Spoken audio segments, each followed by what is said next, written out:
গ্রামে গঞ্জে বিদ্যুৎ এখন বড় ইস্যু। আমরা যখন গ্রামে যাই এই ইস্যু আমাদেরকে বিব্রত করে অস্বস্তিতে ফেলে।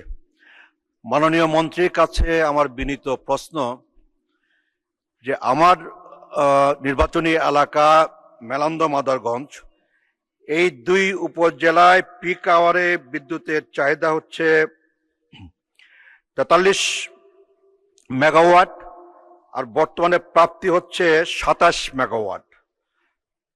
অফ পিক আওয়ারে চাহিদা হচ্ছে 38 মেগাওয়াট, প্রাপ্তি হচ্ছে 25 মেগাওয়াট। প্রতিদিনই 34 থেকে 38% লোডশেডিং এ পড়তে হচ্ছে আমার দুই উপজেলার বিদ্যুতের গ্রাহকদের। এই পরিস্থিতি থেকে উত্তরণ কবে নাগাদ সম্ভবপর হবে এবং কবে নাগাদ আমরা আমাদের নির্বাচনী এলাকায় বিদ্যুতের গ্রাহকদেরকে আশ্বস্ত করতে পারবো এবং এই লোডশেডিং এর হাত থেকে পরিত্রাণ দিতে পারবো, মাননীয় মন্ত্রী অনুগ্রহ করে বলবেন। ধন্যবাদ মাননীয় স্পিকার। মাননীয় মন্ত্রী।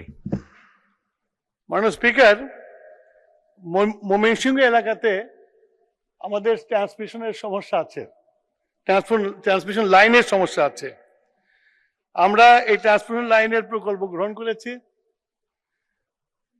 আপনি জানেন মাননীয় স্পিকার যে আমাদেরকে ট্রান্সমিশনের জন্য বড় বড় টাওয়ার তৈরি করতে হয়।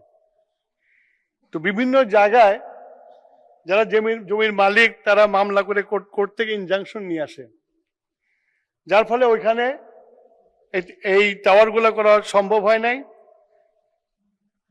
আপনার জয়দেবপুর শম্ভুগঞ্জের যে ট্রান্সমিশন লাইন, এটা করতে যেয়ে আমরা ভালুকা এলাকাতে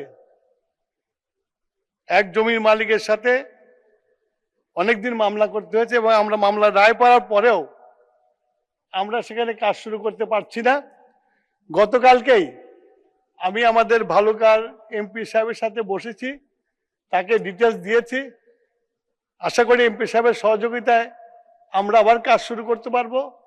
এই লাইনটি উন্নত হলে ময়মনসিংহ এলাকায় যে বিদ্যুতের যে সমস্যাগুলো হয় সেটা অনেকখানি কমে আসবে।